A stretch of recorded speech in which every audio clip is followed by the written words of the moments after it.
My name is Leila Farsakh. I'm the chair of the Political Science Department and a professor of political science at the University of Massachusetts, Boston. I would like to begin by thanking the Arab Center at DC and the Institute of Palestine Studies for organizing this important discussion and inviting me to moderate it. We have with us this morning a very distinguished group of academics and practitioners who have joined us to assess the implications of the 2021 Palestinian elections. As you all know, Palestinian President Mahmoud Abbas announced on Friday, April 30th, that the Palestinians' election will be postponed indefinitely. With that in mind, the panelists will discuss the dynamics behind this announcement and the impact of the election postponements on Palestinian politics and national aspiration, including Palestinian rights, national reconciliation, and the prospects of a negotiated peace settlement and a Palestinian state. The discussion will also review the dynamics of the current intra-Palestinian political divisions and paralysis, the ramification for future elections, and Palestinian public reactions to the delay announcement, as well as the roles, perspective, and expectations of the international community, especially the Biden administration and the European Union. We will begin with short remarks from each of our panelists, followed by a Q&A with the audience. You do not need to wait until the Q&A portion to submit your questions. You can use the Q&A feature in Zoom to submit questions to the panel at any time, or you can email your questions to events@arabcenterdc.org. I will now briefly introduce today's panelists in their speaking order. First, we have with us Adnan Abu Amir, who is the head of the Political Science Department at the University of Al-Ummah in Gaza. He will discuss how people and leadership in Gaza view the elections and their postponements, as well as the impact of their postponements is having on Palestinian national reconciliation and their prospect for establishing an inclusive Palestinian leadership. After that, we'll have Tahrir Araj, who is the executive director of Muftah, the Palestinian Initiative for the Promotion of the Global Dialogue and Democracy. She will focus on the impact of the election and their postponement for the Palestinians in the West Bank, in Gaza and East Jerusalem, and how it will impact the legitimacy of the Palestinian Authority, as well as provide us an assessment of the importance of holding elections in any attempt to respect democracy and human rights. Unfortunately, Ms. Tahrir could not be with us, but she sent her presentation and we will be reading it. After that, we're gonna have Aya Omran Randal, who is assistant professor at the Doha Institute of Graduate Studies. Her remarks will cover the international law, what international law has to say with regard to the Palestinian elections, Palestinian rights, and the Palestinian cause more generally. And last but not least, we're going to have Salim Barahmi, who is the executive director of the Palestine Institute for Public Diplomacy. He will give us an overview of the US and international point of view on these elections, their reaction to the potential results and postponements, as well as what the role the Biden administration can play in the current crisis and in pressuring the Palestinian Authority. Welcome to all of you, and thank you for being with us today. I now turn to Mr. Adnan to give us his comments. The floor is yours. شكرا لكم على هذه الاستضافة الكريمة، وأنا آسف موضوع اللغة لكن مضطرين نقدم شيء رصين على الأقل.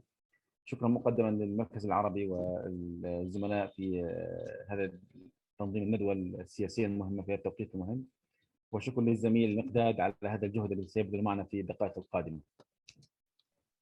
First of all, I would like to thank you so very much for having me, and I apologize about the language issue and translation issue, but we wanted to be more accurate.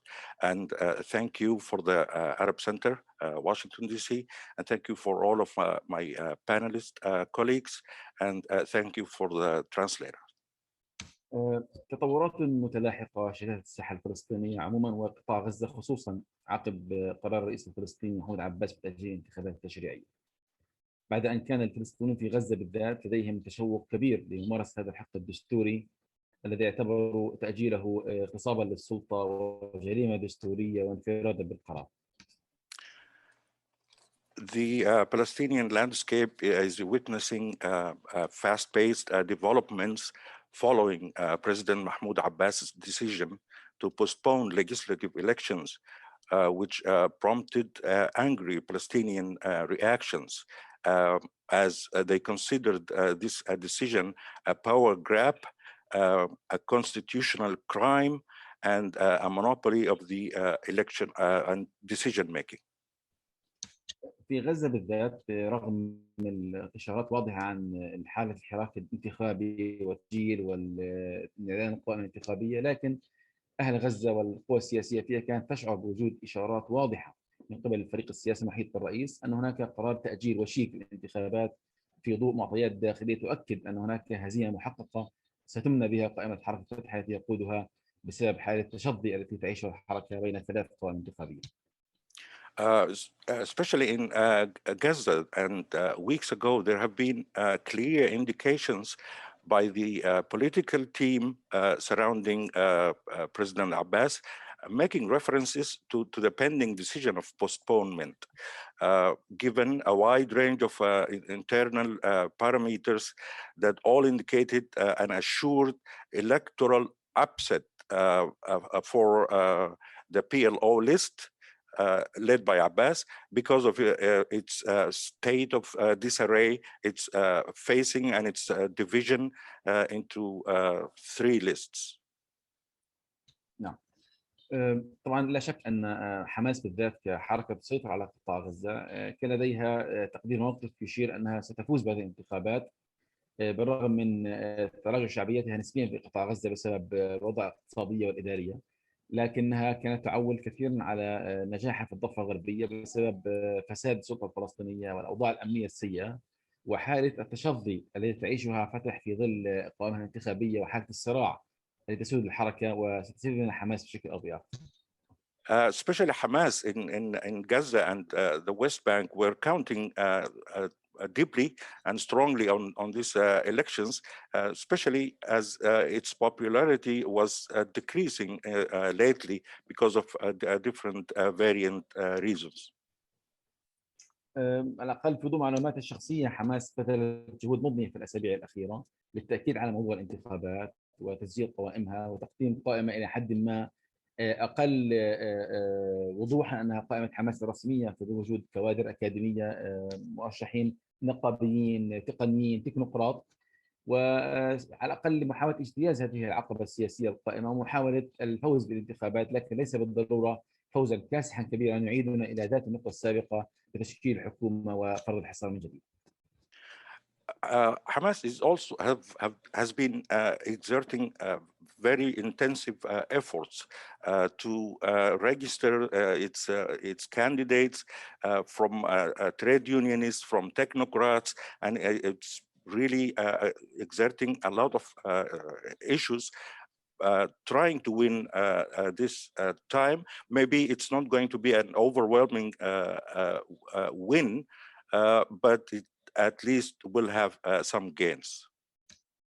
في الوقت ذاته حماس في غزة بالذات أفسحت المجال لمشاركة لافتة من قبل تيار محمد دحلان خصم الرئيس عباس اللدود بإعادة عشرات من كوادره الذين يقيمون في مصر والإمارات إلى غزة لتشكيل قائمة انتخابية قوية قد تشكل يعني خصما قويا لقائمة الرئيس عباس، وبذلك حماس كانت تريد أن تجري نوع من التحالف المسبق مع قائمة دحلان فيما لو حصلت انتخابات تشريعية. Also, Hamas was trying to coalesce with Mohammed Dahlan's list, and it was trying to form a strong opponent to Abbas's PLO's list, and it's trying hard to strategize over those divisions by the PLO list because of also again its state of disarray and division. سبق هذا فقط توضيح، هي قوائم حركة فتح وليس PLO وليس منظمة التحرير حتى تكون الدقة واضحة أفضل للمشاهدين. Yes, please replace PLO with Fatah lists. Movement, yes. Thank you. إلى جانب هذه التحضيرات المحلية والفلسطينية الداخلية، الفلسطينيين في غزة لاحظوا عن كثب حجم الزيارات المكوكية الإقليمية والدولية إلى رام الله ولقاء مبعوثين أمنيين وسياسيين عرب وغربيين مع الرئيس عبد المازن لمحاولة بحث سياق الانتخابات، تأجيلها، توحيد فتح من الداخل حتى لا تعود ذات النتائج 2006 وتفوز حماس من جديد. Also in Gaza, people have noticed there's so many visits by delegates from Arab and foreign countries, from security and politicians and diplomats trying to postpone or trying to maybe also cancel these elections for good, and people are not very satisfied with those developments.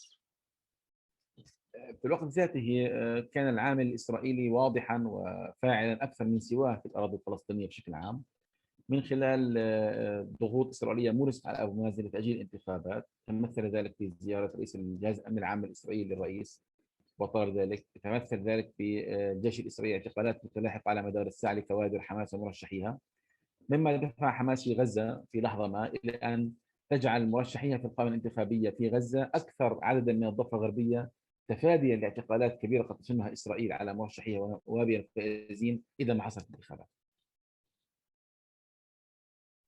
In addition to that, there is also the pressure from Israel, from Israeli army, and all the arrests that has been launched in the West Bank, and that's why Hamas has more of the candidacy in Gaza rather than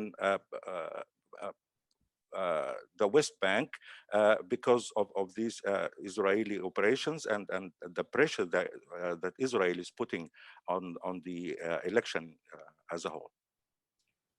رغم كل هذه التحضيرات التي شهدنا في غزة للانتخابات، تسجيل القوائم، تحضير الدعاية الانتخابية، يعني الناس عاشوا أجواء إلى حد ما يعني ديمقراطية نسبيا للتحضير لممارسة الحق الدستوري، لكن في وقت ذاته أيضا عاشت غزة في الأيام الأخيرة قبل إعلان نتائج الانتخابات حالة من الحراك، الاستنفار، التأهب لإمكانية صدور قرار بتأجيل الانتخابات، ولذلك شهدنا مسيرات، احتجاجات، بيانات صادرة كلها تؤكد على عدم مشروعية أي قرار يصدر بتأجيل الانتخابات.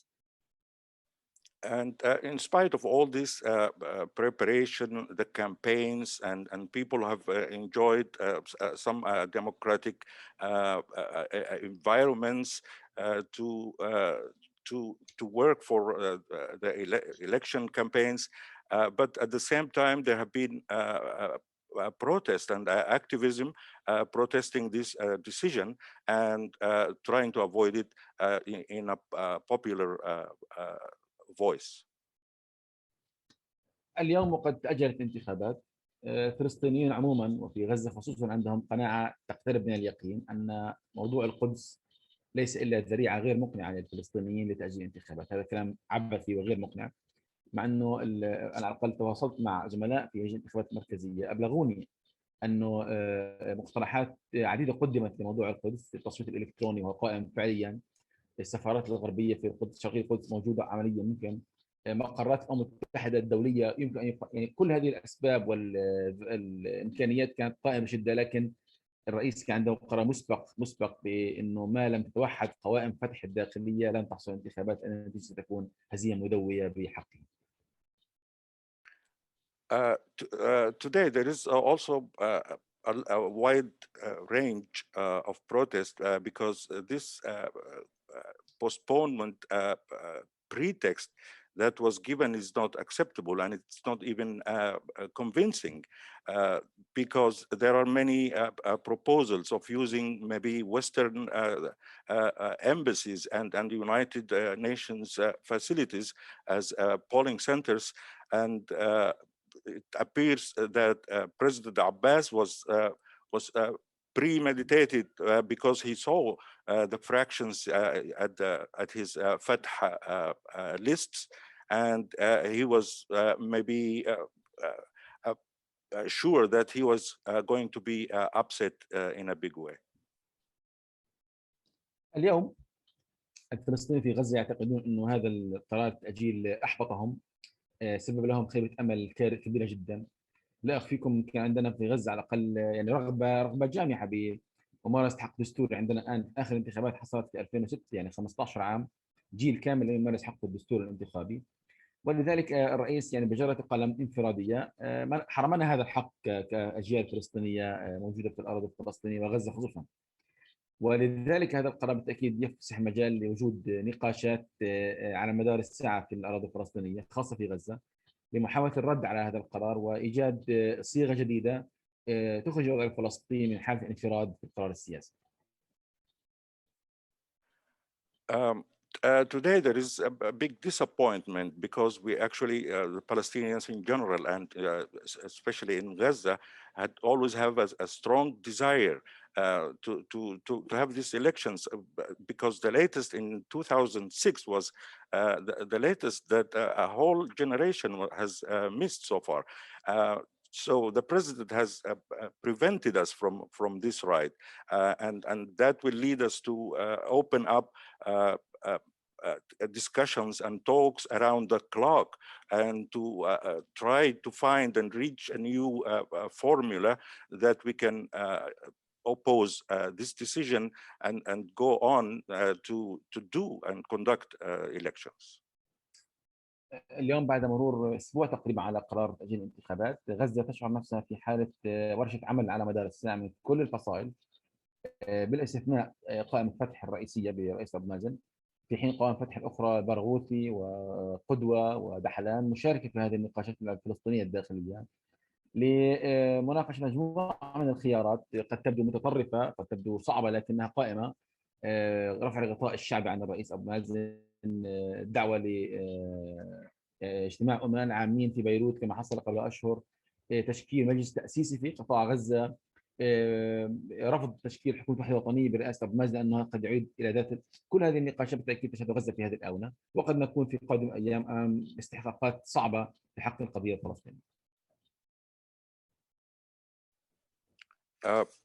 Now, a week after that decision was made, in Gaza, there's an active way of running workshops by all parties, except for Fatah list, of course, and there are lists of al-Barghouthi and Dahlan, and everyone is trying to discuss these options. Some of them could be difficult and might even be considered extreme.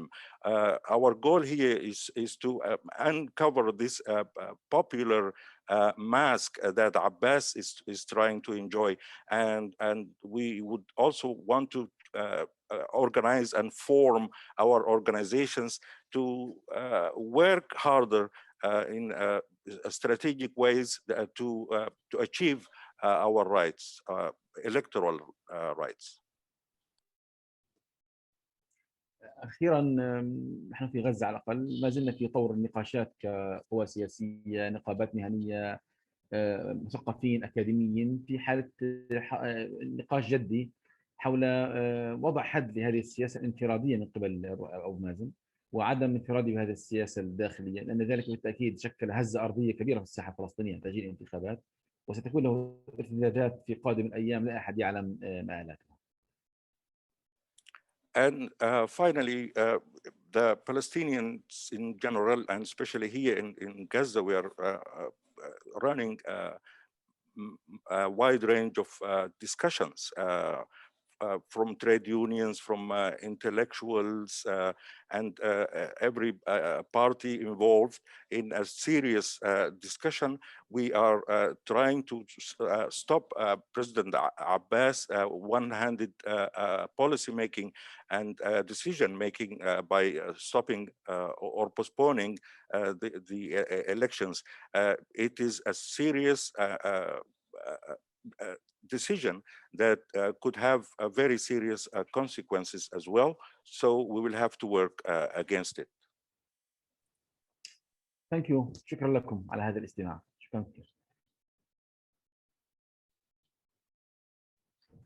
Thank you very much for this very insightful overview of what's happening in Gaza. I'm sure many of us were not aware or are not aware of what's going on, and to hear that there are all these attempts to try and hold Abbas accountable or oppose his unilateral action. We are now going to move and hear from Tahrir Araj. So I believe we're going to read her statement since she cannot make it. As I said, she's the executive director of Muftah in the West Bank.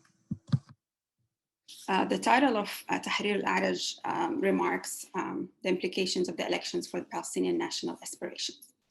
Last December, President Mahmoud Abbas gave Palestinians a glimmer of hope by issuing a decree calling for general elections following a string of presidential decrees and laws over the years since the political division in 2007. The elections decree came on the heels of an agreement between Palestinian political parties and factions aimed at resolving outstanding issues and ultimately ending this division through the ballot box. However, this glimmer of hope soon diminished when, just before election campaigning were about to start, President Abbas issued yet another decree postponing the elections, thereby undermining the reawakened desire of the people to exercise their democratic rights and choose their representatives. What do the elections mean to the Palestinians in the West Bank and Jerusalem? For Palestinians in the West Bank, the elections mean an end to the vicious legal state in which Palestinians live, both at the individual and collective levels.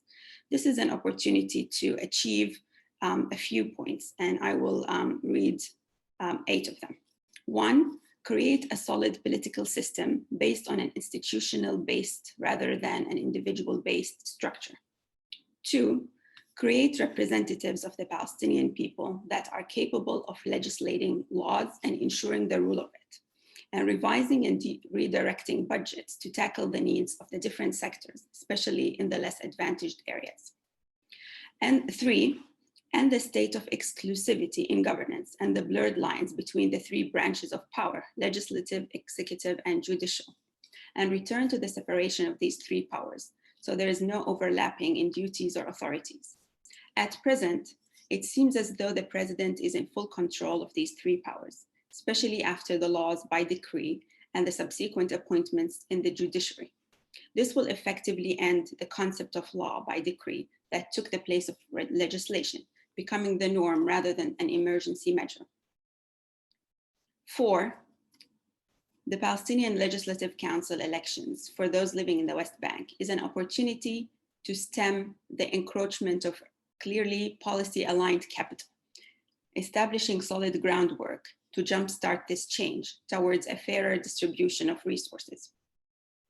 5, if presidential elections are held, there will be a chance for us to at least have a legitimate president voted in by the people. Most likely, this will be a living ex-president. The Palestinians have not experienced anything like this before. The Palestinian National Council, the PNC, is a framework encompassing all Palestinians, both in Palestine and in the diaspora. And this is an opportunity to rebuild this council so it can play a role in breathing new life into the PLO, the sole and legitimate representative of the Palestinian people. 7, as for Jerusalem, the election is an opportunity for Jerusalemites to interact with and be involved in Palestinian politics, and under different circumstances than in the West Bank and Gaza Strip. This is due to the Israeli occupation on the ground in Jerusalem, which it considers the capital of Israel. The elections would have been a chance to restore the Palestinian political connection, even though the national connection and the common destiny of Palestinians have never disappeared. The elections, or the attempt at holding them in occupied Jerusalem, would have at least returned to the forefront the concept of Jerusalem or East Jerusalem as the capital of the future Palestinian state, in accordance with international law. This would have been imposed at least on Israel and would therefore have reminded the world of its responsibilities in this regard. The postponement of the elections in this fashion is a full submission to Israel's refusal to allow elections in Jerusalem, in violation of the agreed upon signed agreements between the 2 parties concerning these issues. 8, hopefully this postponement would have at least brought to the forefront the reality of Israel's occupation of Jerusalem and the urgent need to find a political solution to the conflict. It is proof that political actions must start from the bottom up, that is, liberation from occupation first, rather than the other way around. For Palestinian citizens concerned with social affairs and laws, the elections would have been an opportunity to put laws back on office desks and not inside the drawers of government or the president's office. For example, A law by decree on cybercrimes was issued, yet a law by decree on the right to access information was not. And this is a major step in combating corruption for press freedom and the freedom of opinion and expression. Other examples include the law by decree that should be issued for the family protection law, which is extremely important given its provisions ending impunity and reducing sentences and punishments, thus eliminating bias and offense against issues pertaining to the family. The lack of ratification of a Palestinian penal code should also be mentioned, especially that in the West Bank, the Jordanian Penal Code of 1960 is in effect, while in Gaza, the Egyptian Penal Code of 1936 is the one in effect.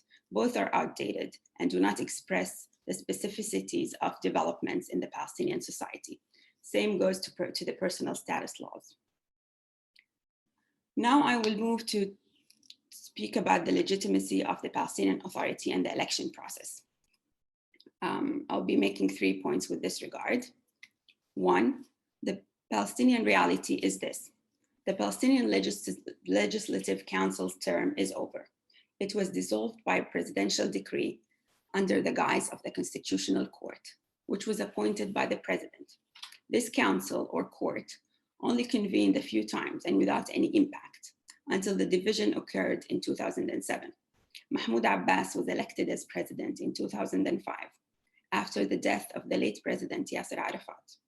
Till this day, he has been the head of the Palestinian political system, that is a total of 16 years, which are 4 presidential terms without re-election and renewing his legitimacy by the people, who are the source of power.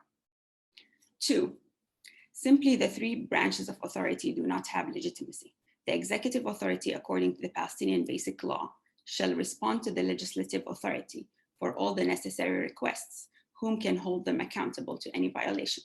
However, the executive authority, both the government and the presidency, have clearly and blatantly infringed on legislative jurisdictions, while the presidency took on the duty of legislation.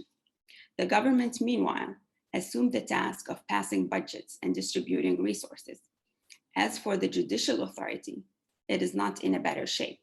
The laws by decree issued by the president at the end of last year and the beginning of this year put the judiciary in the hands of a few of President Abbas's close acquaintances. Under no circumstances should those who operate on the premise of the judiciary to guarantee impartiality ever be appointed by the president directly, whom they are accountable for according to the Basic Law.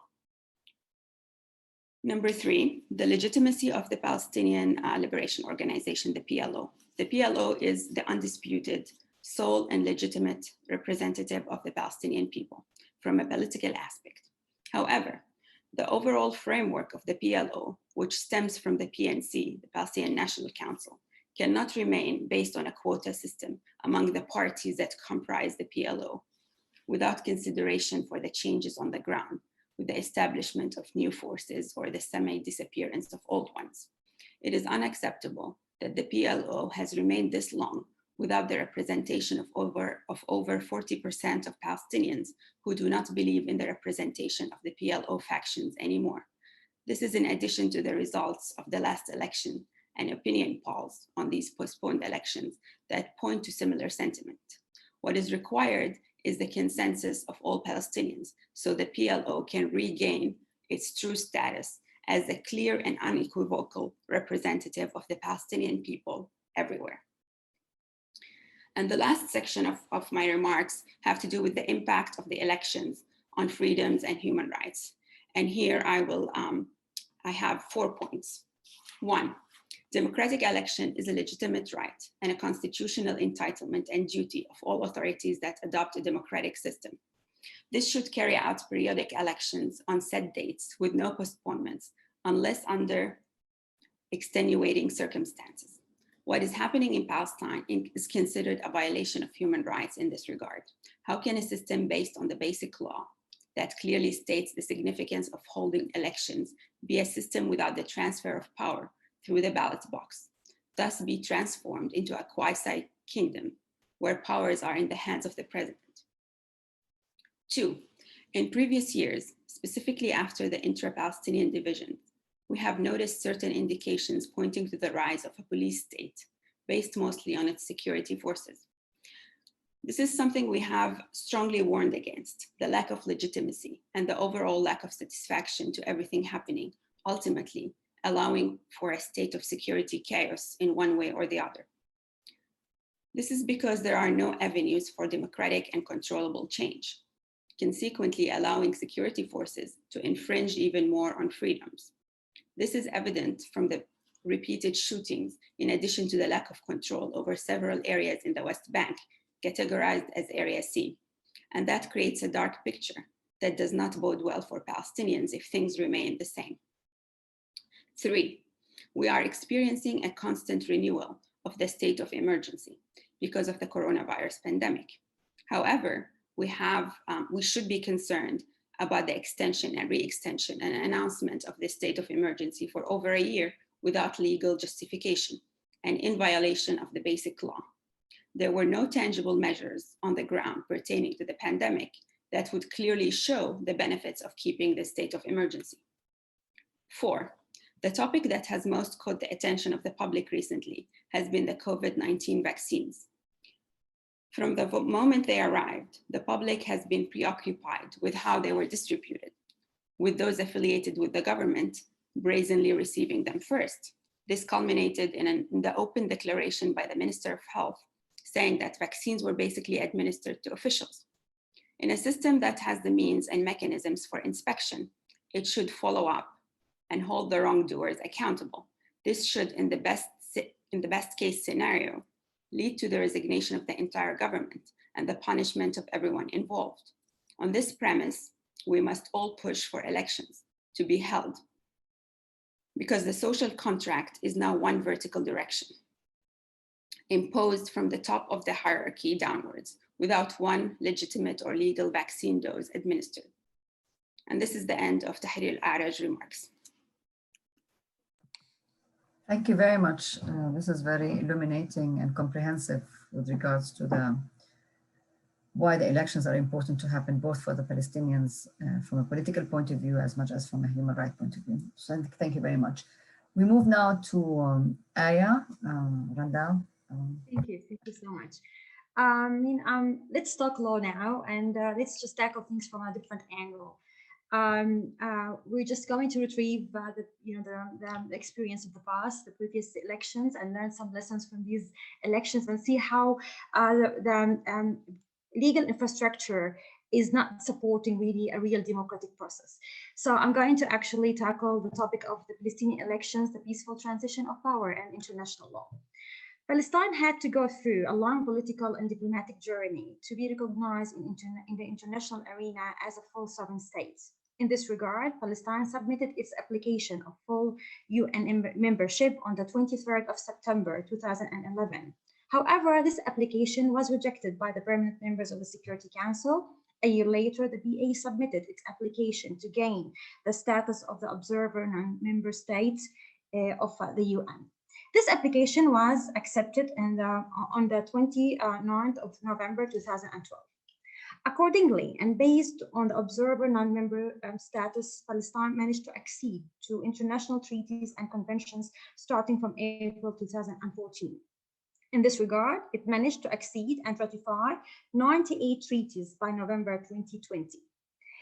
Acceding to these human rights treaties supposedly leads to the promotion of human rights environment in the Palestinian territories, including the right of political participation stated in the International Covenant on Civil and Political Rights of 1966.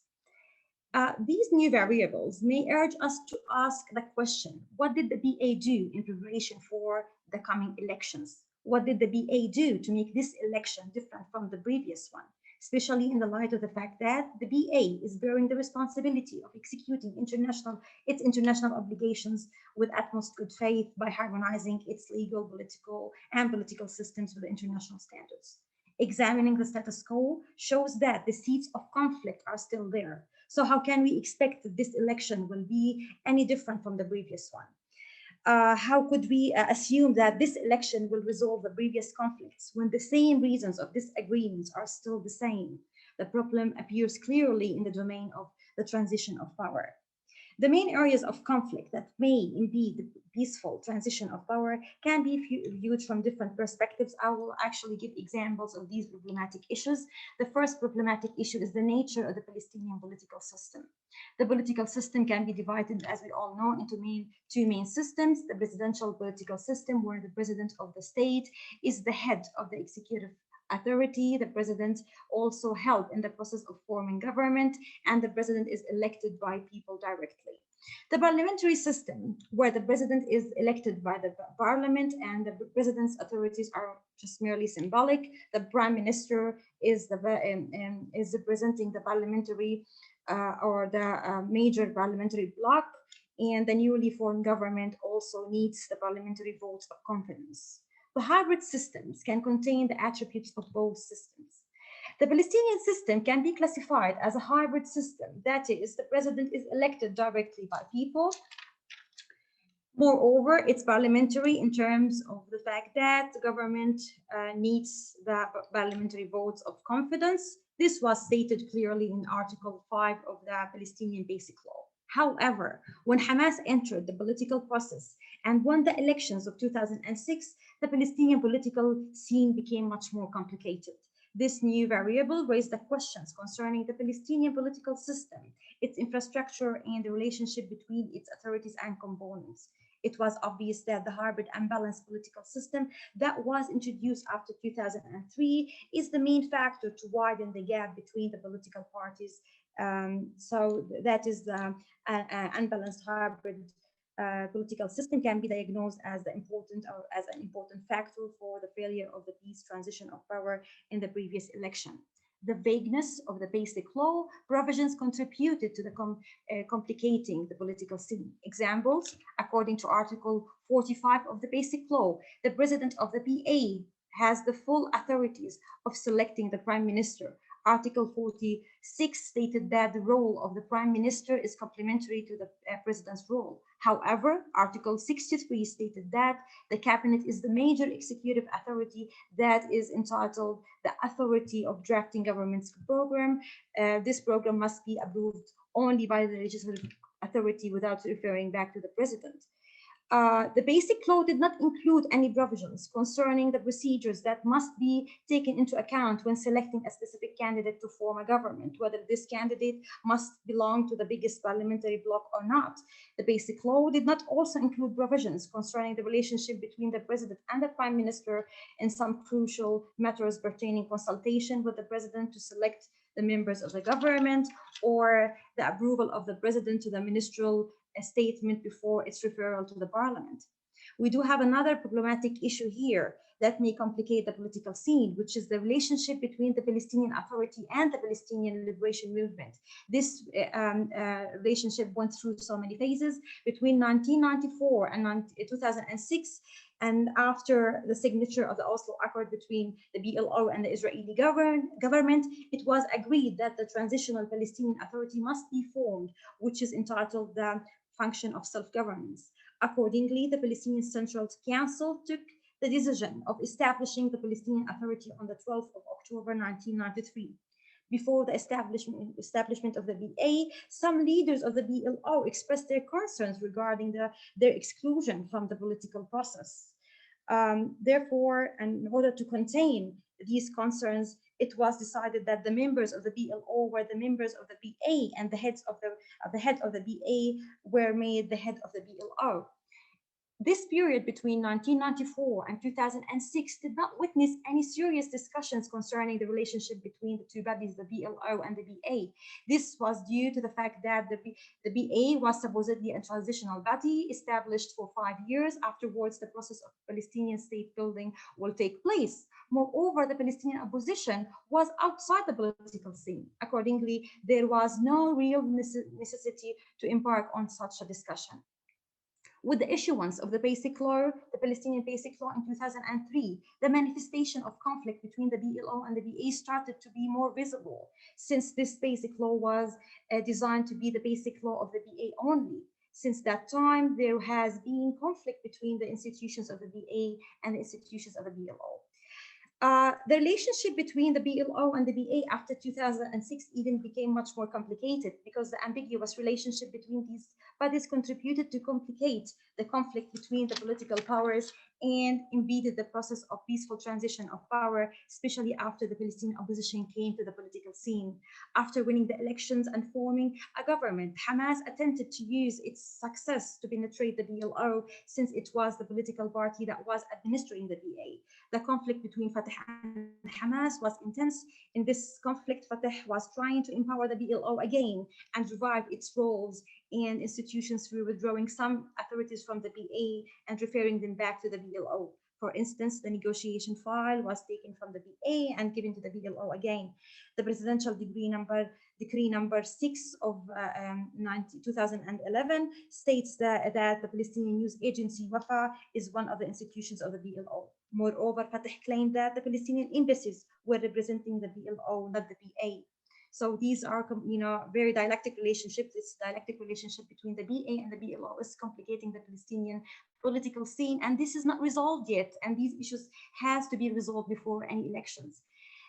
We do have problems actually concerning the executive powers as well. I'm going to tackle the problems of the security sector and the problems of civil service as well. The problems of peaceful transition of power in the security sector. There were contradictory provisions in the basic law concerning the Palestinian security sector. These provisions can constitute a point of disagreement and impede the peaceful transition of power. According to Article 39 of the basic law, the president of the PA is the head of the army forces and the one who is fully charged to administer the security sector. On the other hand, Article 69, paragraph 7 states that the Prime Minister is entitled the authority of maintaining peace and security. This requires him to obtain wide authorities to run the security sector. The conflict over acquiring the authorities to administer security sector started between the President and the Prime Minister in 2003 after introducing the position of Prime Minister in the Palestinian political system. However, these conflicts were deepened after Hamas won the elections and formed its first government. This urged Hamas as a reaction to formulate or to form the executive forces or Quwwa Tanfidiyya as a substitute for the security forces that Hamas has no authority over, especially after decreasing the authorities of the Ministry of Interior concerning the security sector. The role of the Ministry of Interior was purely a civil role. So, these complicating or these vague provisions of the basic law can cause another problem in different future elections as well. Civil service sector as well can be problematic. Civil service law number 4 of 1998 managed to regulate civil service sector. It clarified the procedures of occupying civil service positions in a transparent way and methods of appointing highly ranked employees. However, these provisions can be abused during the transitional periods because the basic law does not contain strict identification for the outgoing legislative council and its authorities during the transitional periods. Additionally, the basic law does not identify the authorities of the government during the transitional periods. In other words, basic law did not give enough attention to the transitional periods. This can make civil service sector another battlefield in the process of the transition of power. I'll give you an example. The 19th government, for example, during the transitional period managed to appoint the head of civil service bureau who was affiliated to Fatah and make him following the president directly and ignored all of its previous reform efforts which aimed at connecting this bureau with the cabinet instead of the presidency. These examples have negatively affected the Palestinian cause and weakened it drastically for so many years to come. The opponents of the Palestinian cause could claim easily that Palestinians are not ready for self-governance and the establishment of a full sovereign Palestinian state is too far away dream. It also had negative implications on the ordinary Palestinians themselves. Some of them start to lose their beliefs and the justice of their national cause. Mahmoud Darwish expressed that in his famous poem when he actually said that أنت منذ الآن غيرك هل كان علينا أن نسقط من علو شاهق ونرى دمنا على أيدينا لندرك أننا لسنا ملائكة كما كنا نظن؟ وهل كان علينا أيضا أن نكشف أمام الملأ لكي لا تبقى حقيقتنا عذراء؟ كم كذبنا حين قلنا نحن استثناء. In conclusion, the real democratic process that the Palestinians are looking for is a process that contains all segments of the Palestinian political segments, a real democratic process which absorbs the fact that there are new political players coming to the scene, which requires new actions, new series of actions to accommodate these variables. This comes only through adopting a legal framework that fills the current gaps that negatively affect democratic process or any future democratic process. From a legal perspective, I can say that postponing elections can be or is very disappointing. However, conducting the elections without embarking on the process of legal reform, especially basic law, can lead to more disastrous consequences that undermines the Palestinian cause. We need to push for elections, but we need simultaneously to push for legal reform for all the legal frameworks that regulate these elections. Thank you. Thank you very much, Aya, for this legal review. We'll move now to Salem, who's going to give us an overview of the international and regional implications and factors. Thank you. The floor is yours, Salem. Thanks, Leila, and thanks, everyone. It's a pleasure to be with you. For full disclosure, I also want to say that I wear another hat. I'm a member of a group called جيل التجديد الديمقراطي, which is a young group that's come together made up of young Palestinians that's trying to work towards transforming the Palestinian political system to become more democratic and representative. So I come with those views as well. But let me start by answering the question, why were the elections called in the first place? And I think, as many remember, early in January, the PA, the president and his close circle were trying to court the Biden administration. If you want to look at the manner and the way these elections were called, organized, structured, and conducted, it can be very telling that they were not done to address the fundamental needs of the Palestinian people, which is to have a political system, a new political system that can act as a vehicle for our national movement, especially when we're transitioning from two different paradigms, the paradigm of Oslo into a paradigm of apartheid, where we don't have a system that can carry us into it, allow the participation of 13 million Palestinians all over the world, offer them representation, a voice to shape their future, a national vision, and to mobilize and engage Palestinians again in a political system. That's not what was done. And if that was the primary concern, elections would have started with a reformed PNC, the Palestinian National Council of the PLO, not the PLC. The PLC at the moment has jurisdiction over 40% of the West Bank. If that's what our national movement has been relegated to, that's an extremely sad day. The PNC has never been directly elected, ever, and has always been decided by a quota system, obviously as part of a national liberation movement, but things have changed. We're in 2021 now, and there needs to be the ability to be able to directly elect your representative to a Palestinian parliament that represents the Palestinian people, in which they can have the agency to discuss and talk about where we go from now, because at the moment we're lost. There isn't a clear vision and a clear strategy. And then also the PLC election. The PLC elections, I'm part of, by the way, full disclosure, I'm part of the generation that's never voted in a national election before. I'm 32, soon to be 32. And after 15 years of repression and no space for any type of political participation, growing authoritarianism, whether it's in the West Bank or Gaza, there was an announcement of elections, and they told the people, get ready in 3 months. And this is highly problematic also because there were changes and alterations to the election law, which I think Aya will probably be better placed to discuss, but these had fundamental impact on how people could participate in these PLC elections. The average age in Palestine is 21, right? The average leadership positions within the PLO is 70.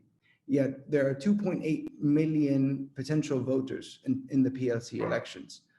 1.2 million of them were almost completely disenfranchised because of the new election laws. You had to be younger than 28 to become a candidate and run on a list. You had to, if you worked for specific sectors, you had to resign before, not when you win, you had to resign before you even participated. And then you also had to pay $20,000 to register an electoral list. I mean, who has $20,000 in this economy? So those are some of the structural challenges that were placed on people in terms of participation. Then there was the complete shifting of the electoral system. In 2006, we voted in local constituencies, the governance. There were allocated seating, then there was also mixed with national proportional representation. That was changed entirely in favor of national proportional representation, which meant if you weren't an established party with a base across Palestine, where you could compete in the big cities, there was no chance for you to challenge the powers that already held the monopoly in the West Bank and Gaza. And that's also a fundamental issue. So when you look at a population that's the majority under 30, I was extremely skeptical when the announcement happened for elections, because I saw this as a way to legitimize the same faces, the same system, to please the Biden administration and the Europeans, who could potentially negotiate on behalf of Palestinians and sign a peace deal. I mean, truthfully, that was it. But I saw people all around me from my generation extremely excited by the chance to finally be able to vote for your representative and choose and elect who can speak on our behalf. But we saw that the trajectory from the announcement to when the lists were supposed to be submitted at the end of March was a complete removal and withdrawal from the political arena for young people. And we had a lot of conversations with different groups, and they said to us, well, why should we participate? The outcome is already known. They're likely going to postpone the election anyway. We heard that quite a bit. And the structural challenges they imposed on us have been immense. So that's a big issue we need to ask ourselves. I think the Americans and the Europeans were very much worried about the outcome of the election. Who's going to win, Hamas or Fatah, and what's that proportion going to be reflected in the PLC? But actually, the anti-democratic measures that forced a very specific outcome have been going on for the last 15 years and have been put into place when the elections were announced on the PLC to really eliminate any form of opposition or new thinking. And that's fundamentally the problem, right? These were never democratic elections. The way they were called was in a very undemocratic, untransparent way. And similarly, the way they were called off and postponed was done without much explanation other than Jerusalem. To me, it boggles my mind how, after seeing young people defy occupation and apartheid in Jerusalem and challenge everything they were doing around the old city, not to have that spirit reflected in a decision to confront the occupation and hold elections in Jerusalem and be forced to be oppressed rather than fully withdraw. And this is the problem. So to say a bit about highlighting the problems, but I also want to highlight what young people are doing about them. Legitimacy Democracy, this is a group that represents or is made up of Palestinians from all over the world. Palestinians from Gaza, Jerusalem, the West Bank, 48 refugee camps, and all over the world. And the idea is to hold our own virtual elections. And we're still going through. We're announcing our virtual parliamentary list, which is made up of 9 women and 9 men on Monday, May 10th. And everybody in Palestine will have the chance to vote for the list that is running on a progressive program that reflects issues not only just about everyday necessities like healthcare, education, etc., but also tries to bridge that with a national movement, which I think has been missing for a very long time. And anybody can vote for those elections until the 31st of May. And the idea here is, for a lot of young people, and this is to me one of the biggest problems, the young people are completely withdrawn from political life. They've been depoliticized under Oslo, the Oslo generation. And so when we're doing this exercise, it's not so much to compete with the factions, we're competing with political apathy. And that's, to me, even scarier. And the idea is to inspire young people to say, look, you can take matters into your own hands. You can organize, you can mobilize, and we can talk about the things that matter to us. And this can be the start. But the real demand is that we need a political system that's democratic and that could give every Palestinian a voice, no matter where they are. And and at the moment, جيل التجديد الديمقراطي, the virtual elections and the virtual parliamentary list, and I say this sadly, is the only democratic process in Palestine where people actually get to vote for something. And we're going through with it. And many of the discussions internally were in the group were built around a scenario where it was very likely that the elections were going to be postponed. And we all know here it wasn't because of Jerusalem. It was because the powers that be were not confident that they could keep their monopoly on power if that happened. And we need to call that for what it is. So yeah, this is the context. And I want to also reflect on a point when there was when the postponement came, when the announcement came, there was high levels of security all over the West Bank. I don't know if it was the same in Gaza, but probably. They were anticipating people to come out and protest. Hundreds of, 100 people came out here and there. There weren't mass protests because people fundamentally do not believe in the system anymore. This is what it's like to be fully frustrated and retreated. And this is our starting point. And we have a long way to go, sadly, a long way to go. And we need to start being able to give answers, not just about the national movement, but also about education, healthcare, jobs, to strengthen people's resilience on the land. And and this is a very important message, I think, to Europeans, to regional actors, to the Americans.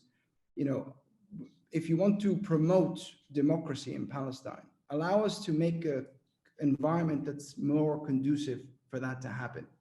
And it's what elections is pushed for. And for me, as a young Palestinian, I want to start with a reformed PNC and PNC direct elections that can give every Palestinian a voice, so we can finally start figuring out where we're going as a people and what's the national vision we're heading to. That's it. Thank you so much. Thank you very much, Salim, for this very interesting presentation that also highlights how, despite all the restrictions that the PA has put for these elections, the restriction on age, the amount of money somebody needed to have in order to participate in the election, despite all this, which you'd have said would have allowed a leadership to come which is more in line with the present leadership, Abbas felt quite threatened that he had to postpone it, which is, quite indicative, as well as, what you talked about Al-Jad, which is something very promising and very encouraging, that people still want to have this right, and the new generation want to have a voice, even if it is a limited voice. So this is very nice. I see that there's a number of questions. So I don't know if you also can see it. Maybe we'll start with a question which is directed to Mr. Adnan, and it was posed also in Arabic. I can read it to you in Arabic and translate it. وهناك الكثير من المحللين الإسرائيليين يقولون بأن حماس تحاول تأجيج الوضع لاحقاً لأسباب منها تأجيل الانتخابات. ما هي رؤيتكم من الداخل في غزة? The question really asks, says the following. There are some Israeli analysts who say that Hamas was trying to complicate the situation to delay the elections. What do you think is the view from inside Gaza? تفضل أستاذ عدنان. لا شك أن الوضع الأمني في الأراضي الفلسطينية بعد تأجيل الانتخابات اختلف عما قبلها، وهذه قناعة فلسطينية سائدة الآن. وهناك تقديم موقف في حماس يرى أن أبو مازن في النهاية حقق مصلحة إسرائيلية بتأجيل الانتخابات. الإسرائيليون معنيون بأن يحرم الفلسطينيين هذا الحق، وتصوير الفلسطيني للرأي العام العالمي بأن هذا الشعب غير مؤهل لإدارة شؤونه بنفسه وغير قادر على خوض ممارسة ديمقراطية، فضلا عن أسباب أمنية متعلقة بخشية إسرائيل فوز حماس في الضفة الغربية، وبالتالي أن تعيد تثبيت أقدامها في الضفة وتبكير عمليات مسلحة من جديد. لذلك يمكن لنا في قادم أيام أن نتوقع مزيد من الضغط الأمني في الضفة الغربية بالذات.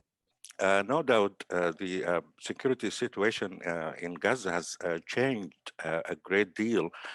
There is also, after the decision of postponement, there is a wide range conviction within the Palestinians in Gaza also because they see that Abu Mazen has achieved an Israeli interest with this decision. In addition to that, there will be also further and more of Israeli pressure in the West Bank. المتوقع في قادم الأيام أن نرى مزيد من الضغط الأمني في الضفة الغربية، تنفيذ عمليات هجمات معينة بالتزامن مع السلسلة الإسرائيلية في مدينة القدس المسجد الأقصى. ولعل كلام الأمس مسؤول كتائب القسام جناح عسكري لحماس في غزة كان غير مسبوق بالتهديد بالدخول على خط أحداث القدس والشيخ جراح إذا ما استمرت إسرائيل في ذلك. We are also anticipating that there will be many security operations, wide security operations in the West Bank and also in Jerusalem. And we have seen some of the face-off or conflicts with Kataib al-Qassam and the incidents in Jerusalem. So we will expect more of those operations and security campaigns in the West Bank. تزامن كل ذلك مع تأجيل الانتخابات بالتأكيد صب مزيد من الزيت على نار التوتر القائم أصلا. So in addition to all that, this decision of postponement have increased the incitement and added oil to the fire in the whole situation. نعم. أخ عدنان, yeah, it is worrisome what's happening. Okay, I have another question, and this one goes to Mr. Salem. He says, the impression we get here in Washington is a postponement by Hamas could not have been possible without Hamas's, the postponement of the election could not have been possible without Hamas's acquiescence.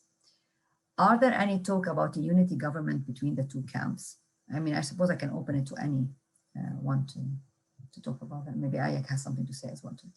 Salem. To be honest, I think there needed to be agreement across the board, and I don't know the internal Hamas position. Publicly they were threatening. Maybe Adnan can say more about that.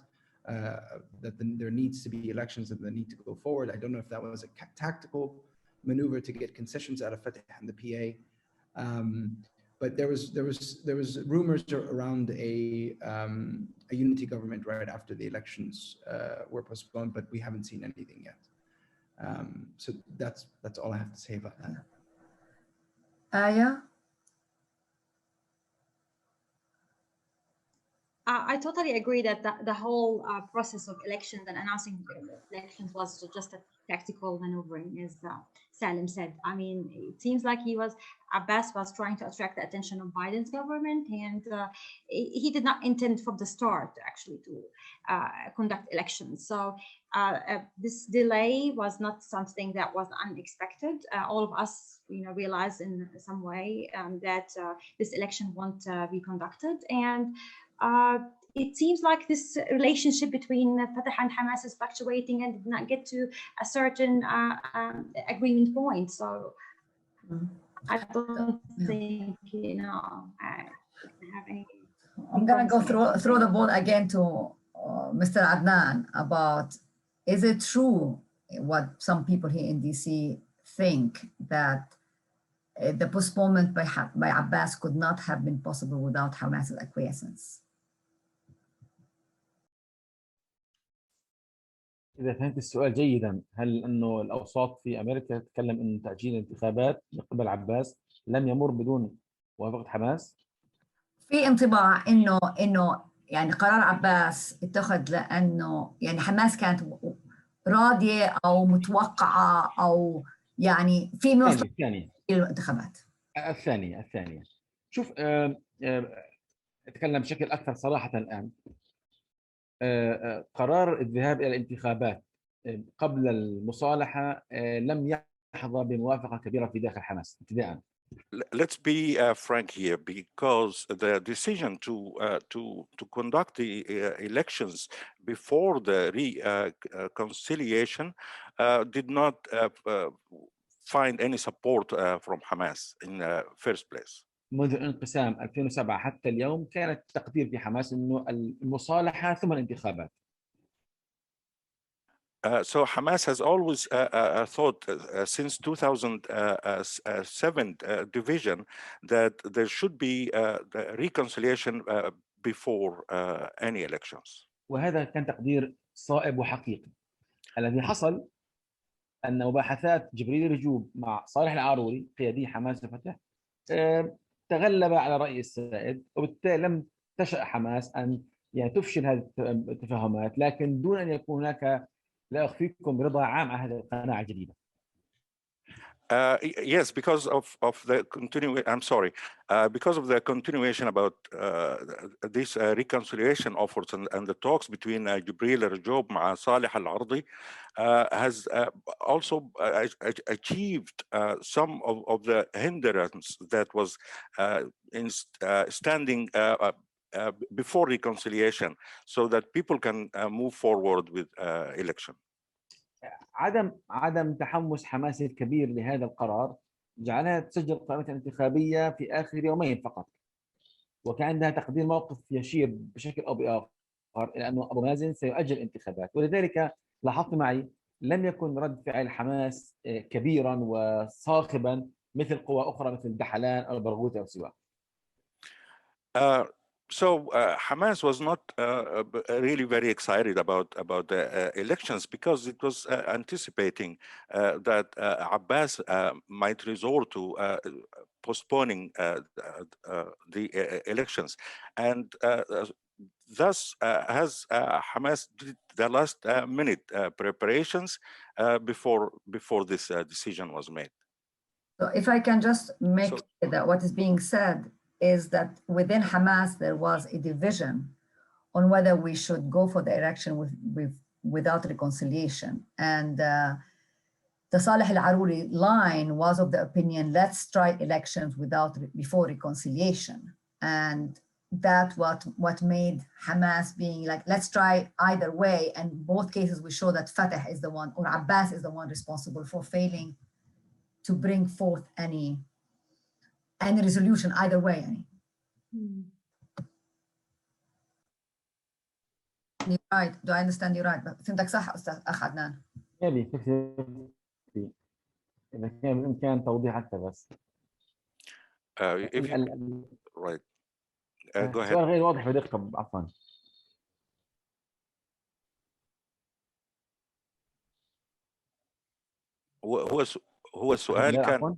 هو السؤال كان عن تأجيل أو قرار تأجيل الانتخابات أصلا، هل كان يعني متوقعا ومقبولا أو يعني كان طبيعيا بالنسبة لحماس؟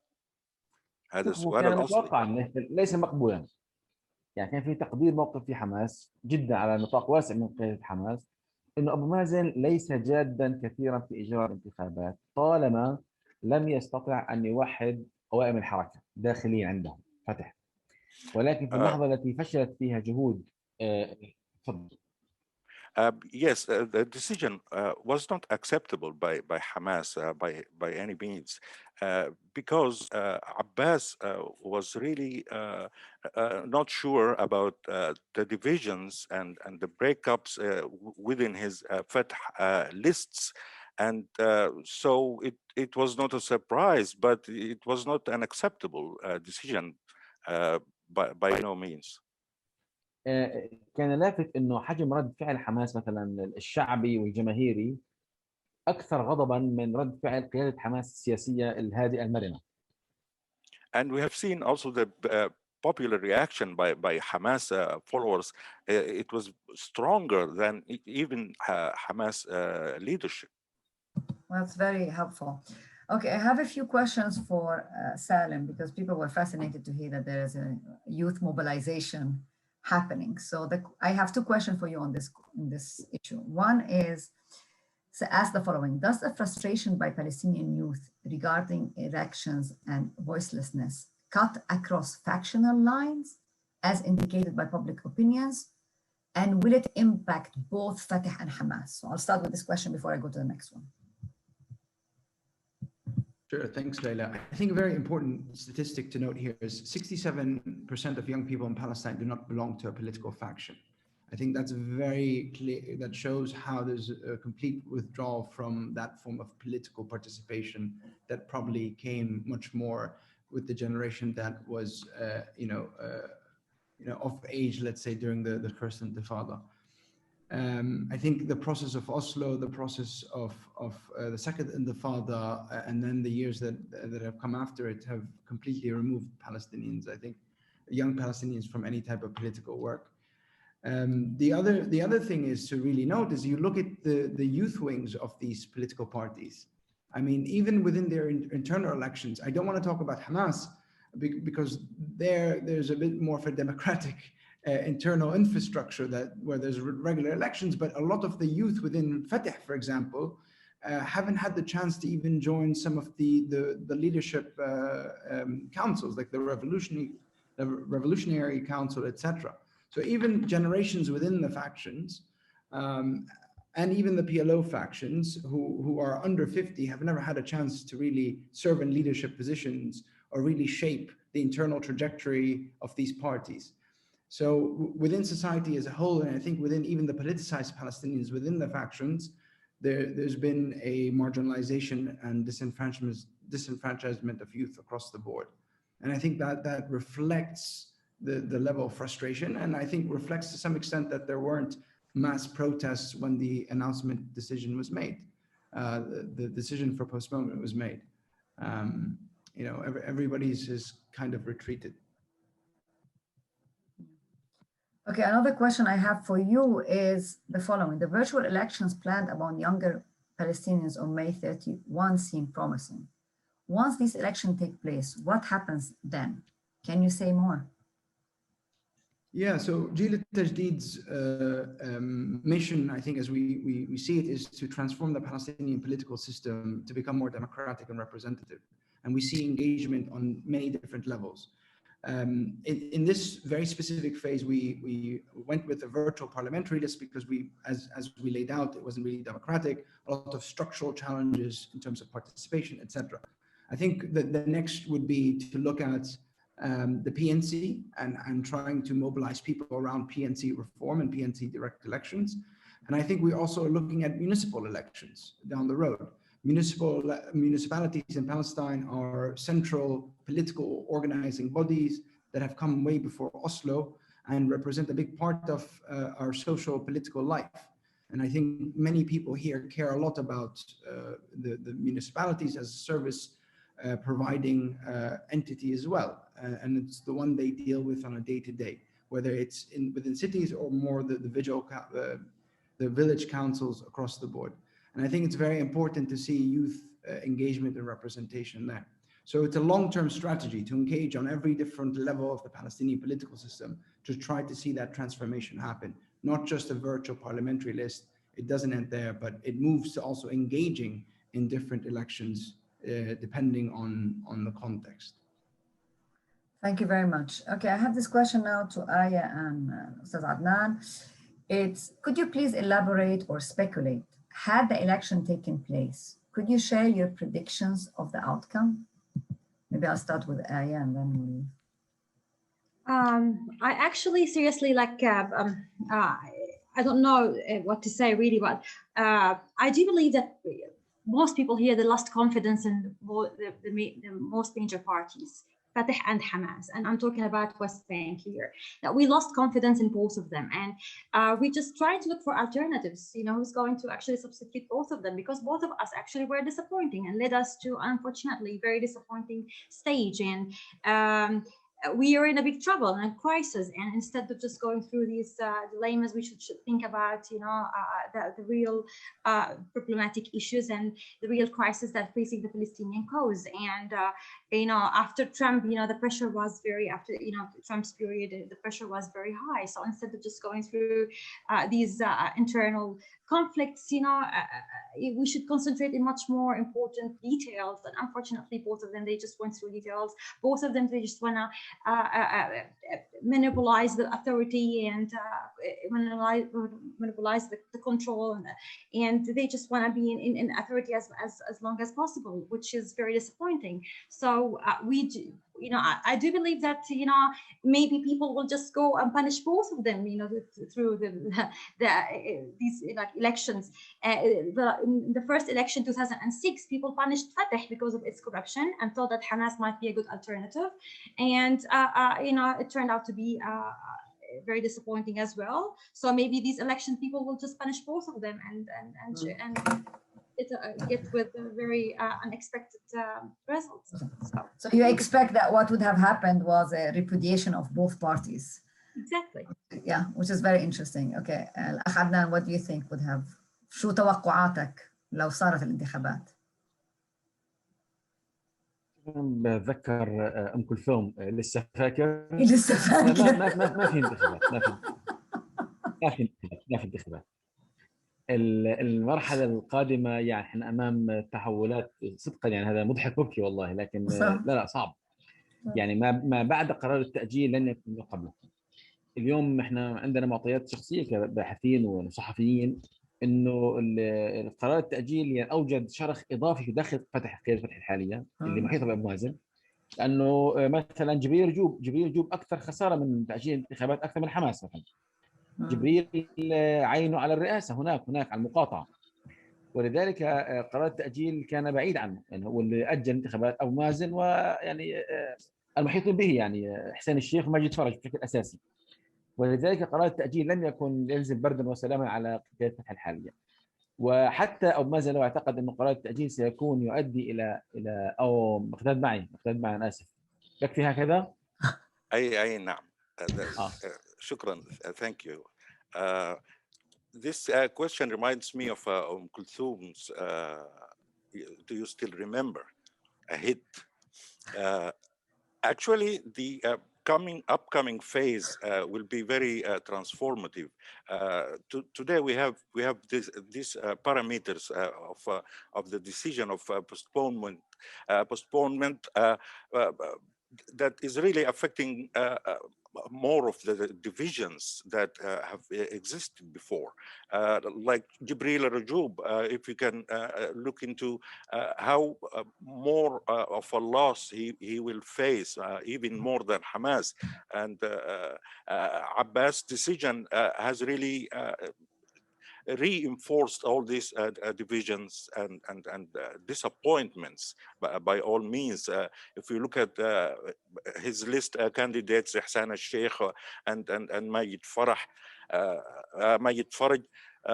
and others, they are really losing big time in the popular polls. التقدير الأكثر ترجيحاً هو بقاء الوضع على ما هو عليه في غزة والضفة، وبانتظار تطور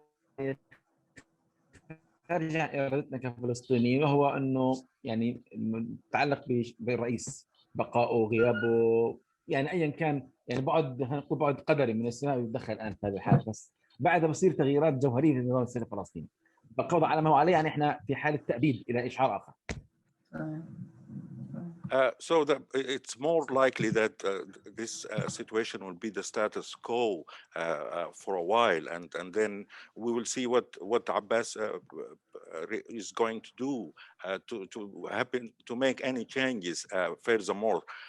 But we will wait until after this status quo is over, so we can probably move forward with in a different direction. قبل أنسى ليلى مهمة، بقاء على ما هو عليه في غزة والضفة هو حلم إسرائيل الكبير. And this status quo is actually the big dream of Israel. I do have a question for Ustad Adnan, actually. With the fact that I stated, why does Hamas expect a different outcome if it wins the elections this time? يعني موافقة حماس على تأجيل الانتخابات أو عدم، خلينا نقول عدم غضبها الكبير. حماس في الضفة الغربية أكمل؟ أي صوت كان بقطع شوية. ماشي. أنا أقول إنه موافقة حماس أو عدم غضب حماس الكبير على تأجيل الانتخابات يعني قد يكون انه الى حد ما لم تكن حماس منذ البدايه متشجعه لذهاب الانتخابات في هذه الاوضاع. هي في غزه في حاله حصار اقتصادي وتخشى من شعبيتها المتراجعه الى حد ما، اقتصاد وحصار واوضاع صعبه. في الضفه الغربيه ليس حضرتك ادرى مني يا ايه وسالم في الضفه، حماس في الضفه غير موجوده عمليا يعني ما في تنظيم ولا تحركات، صح في تضامن تعاطف معها لكن على الاقل ما في اطلاقا يعني تنظيم يقود حمله انتخابيه. ولذلك قد يكون جاء قرار التاجيل الى حد ما، يعني ابو مازن اخذ يعني باللغه العربيه الفصحى العاميه سواد الوجه قدام الفلسطينيين، وحماس الى حد ما لم تكن يعني متشجعه من البدايه هذا الموضوع. It's actually this anger of Hamas was not that big upon the decision of postponement, because it was expecting it, and it was not really very encouraged by the elections because of the situation that it was facing under this economic isolation. It also didn't have much of an existence in the West Bank, and it wasn't really hoping or anticipating any electoral wins in the West Bank rather than Gaza as well. And this was just expected from Abu Mazen, President Abbas, who just took the ugly side of the decision or policy making or decision making. Okay, can I ask a question to the participant about the 36 lists? The 36 proposed list, did they include a joint list of Hamas and Fatah members, or were they all over different type of lists? Salim, can you explain to that? Yeah, I'm not aware of a joint Hamas and Fatah list. I think there were some lists from the parties. The three Fatah lists, Marwan, Qudwa, Tahlan, and then the official list. There are a lot of independent lists, and something that's very interesting, a lot of clan lists as well, that were much more local and regional rather than party. And then there was the Tafh al-Kail list, which I think definitely wins the most clever name. But they were made up of the anti-corruption movements, and I think they have quite a popular base. They organized around the social security law protests a couple of years ago and grew into a very strong movement that was reflected in the PLC lists registration. And Leila, I just want to add one point here. I think just around the postponement, and I think we need to ask ourselves as a panel, you know, in which configuration is an Israeli government that's going further and further right ever going to allow elections in Jerusalem? So and this is a very serious question that we all, I think, need to address, because this will essentially indefinitely postpone any form of PLC elections in Palestine. And unless, you know, President Abbas, you know, accepts to vote in Abu Dis or in the Swedish consulate or online, you know, this is not something that's going to happen anytime soon. And there wasn't any plan or clarity on how that's going to be delivered. So I think that's a very important point to make, because it's. I agree with you, but I do think there was ways, as was explained, there were ways to include the Jerusalemites, especially that they voted in 1996. So I think that would have been circumvented. That even if you vote in the Swedish embassy, actually it is even better to the Palestinian cause, because it just proves the continuity of the occupation, as Tahrir explains in her presentation. I think the big challenge is, as was rightly explained by everybody here, is that the present president is not interested in elections, is worried about them, and the factionalism of Fatah magnifies that now the major problem is how Fatah is splintering. And also, as Mr. Adnan explained, which we did not address much, there has been regional influences about not holding these elections for good or worse, which we can understand because we are part also of a larger region. We had the Arab uprising 10 years ago, which were all about participation and voting. and having a voice. And if now we start with the Palestinian electing, what would be the reverberation on the rest of the Arab world? So I do think the regional dimension is important to explain part of why this has been postponed. The question will be how viable this is going to be in the future. I have one last question and I have 5 minutes. So what I would like just to ask, somebody asked whether you think that Hanan Ashrawi could lead a popular movement. I mean, I'll give whoever wants to answer it, and then I'll ask each one of you to conclude with 2 minutes. How do you see the situation moving forward over at least the next year or the next 6 months?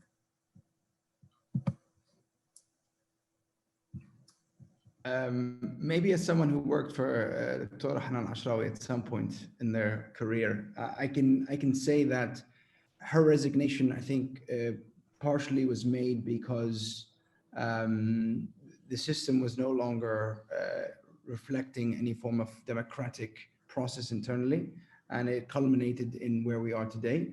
And two, I think she genuinely believes that a new generation should have its turn and role in being able to lead the Palestinian national movement forward. And I think she's working very hard in facilitating those younger voices, the inclusion of more women as well in politics.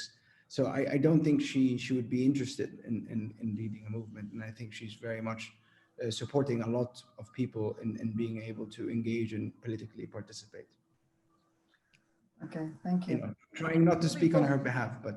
Okay, yeah, no, I share this view on this opinion. I think it's time. There's plenty of wonderful Palestinian women and men, young, who can take the movement and need to move it forward. So each generation did its due. That generation gave a lot. We're very thankful, but now there's a new generation, and you definitely represent it. Okay, Ustaz Adnan, how do you see the situation moving forward over the short term or long term? In 1 minute. صحيح. فقط استدراك السؤال الأول حول القوائم 36. هذا سؤال مهم وحساس. 36 قائمة انتخابية لقرابة يعني 1.5 مليون أو 2 مليون ناخب، هذا رقم كبير يعد صراحة. لكنه يعبر عن رغبة فلسطينية جادة بالتغيير في ممارسة حق الانتخاب. والحقيقة أنه أبو مازن يعني شكل صدمة وصفعة قوية لكل هؤلاء الفلسطينيين الراغبين بحق التغيير السياسي القائم السلمي والدستوري والقانوني. لكن 36 قائمة موجودة في غزة والضفة موزعة. عندنا حوالي 7-8 قوائم انتخابية حزبية كانت فصائلية، والباقين إما نقابيين، مرأة، طلاب جامعيين، مهنيين، مستقلين، وبعضهم أو كثير منهم رافض لوجود حماس أو فتح على مشهد القيادة السياسية الفلسطينية. Let me first speak to the question of the 36 lists that I think is a very big number for 1.5 million voter or more, because Palestinians had really a very strong and serious desire to do these elections.